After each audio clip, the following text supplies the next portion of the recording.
আজ চলে এসেছি গরম ভাতে শিম বাটার একটা রেসিপি নিয়ে। বিশ্বাস করুন, এই শিম বাটা দিয়ে এক থালা ভাত খাওয়া হয়ে যাবে, টেরই পাওয়া যাবে না। চলুন তাহলে তৈরি করা যাক আজকে শিম বাটা। শিমগুলোকে প্রথমেই আমি এইভাবে কেটে নেব। সবগুলো শিমকেই ছোট ছোট টুকরো করে কেটে নেব। পরিমাণে একটু বেশি নিতে হবে, কারণ ভাজার পরে এটা একটু কমে যাবে। এই যে সব আমার কাটা হয়ে গেছে। এবার আমি এটাকে ধুয়ে জল ঝরাতে দিয়ে দিয়েছি। অন্যদিকে কড়াই বসিয়ে দিয়েছি, তেলও গরম হয়ে গেছে। এর মধ্যে আমি দিয়ে দেব বেশ কিছুটা কালো জিরে, পরিমাণে একটু বেশিই দিতে হবে। তার মধ্যে দিয়ে দেব আমি বেশ বড় সাইজের দুটো পেঁয়াজ। পেঁয়াজগুলোকে একদম কুচি না করলেও হবে। এবার এগুলোকে আমি একটু ভেজে নেব। এই শিম বাটাটা এতটাই টেস্ট হয়, আর কিচ্ছু লাগবে না, এটা দিয়েই ভাত খাওয়া হয়ে যাবে। এত সুন্দর একটা টেস্ট হয়। তো যাই হোক, আমার প্রায় পেঁয়াজগুলো ভাজা হয়ে গেছে।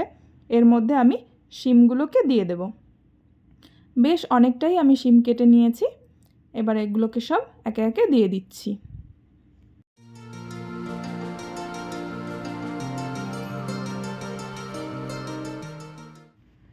একটু নাড়িয়ে চাড়িয়ে এর মধ্যে দিয়ে দেব হলুদ গুঁড়ো, আর দিয়ে দেব পরিমাণ মতন লবণ। লবণটা একটু বুঝেই দিতে হবে, কারণ পরে আর দেব না, একবারেই লবণ হলুদ দিয়ে আমি ভেজে নেব। বেশ খানিকক্ষণ ভাজার পরে আমি এর মধ্যে দিয়ে দেব বেশ কিছুটা কাঁচা লঙ্কা। আমাদের বাড়িতে যেহেতু ঝালটা একটু বেশি খায়, তার জন্য পরিমাণে ঝালটা একটু বেশিই দিয়েছি। আপনাদের যেমনটা দরকার আপনারা তেমনটাই দেবেন। 3 থেকে 4 মিনিট এটাকে আমি ভালোভাবে ভেজে নেব। ভাজা আমার প্রায় হয়ে গেছে। এবার আমি মাঝখানটাকে এইভাবে ফাঁকা করে দিচ্ছি। এখানে যেহেতু আমি প্রথমেই অনেকটা তেল ব্যবহার করেছি, তাই এখন আর তেল দেব না। এর মধ্যে আমি বেশ কিছুটা চিংড়ি মাছ দিয়ে দিচ্ছি। চিংড়ি মাছগুলোকে আমি ভালোভাবে এপিট ওপিট করে একটুখানি ভেজে নেব। যেহেতু চিংড়ি মাছ বেশি ভাজতে হয় না, সেই জন্য আমি একসঙ্গে মিশিয়ে দিলাম। এবার এইভাবে 2 মিনিট আমি ভেজে নেব। গ্যাসটাকে আমি বন্ধ করে দিয়েছি। এবার এভাবেই নাড়িয়ে চাড়িয়ে আমি ঠান্ডা করে নিচ্ছি। ঠান্ডা করা আমার হয়ে গেছে। এবার আমি এটাতে মিক্সিতে নিয়ে নিচ্ছি।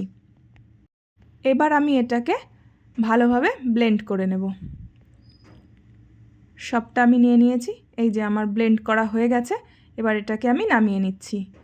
রেসিপিটা কেমন লাগলো অবশ্যই জানাবেন। ভালো লাগলে লাইক কমেন্ট শেয়ার করবেন।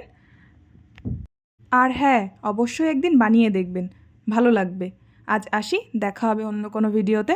সবাই ভালো থাকবেন, সুস্থ থাকবেন, সাবধানে থাকবেন।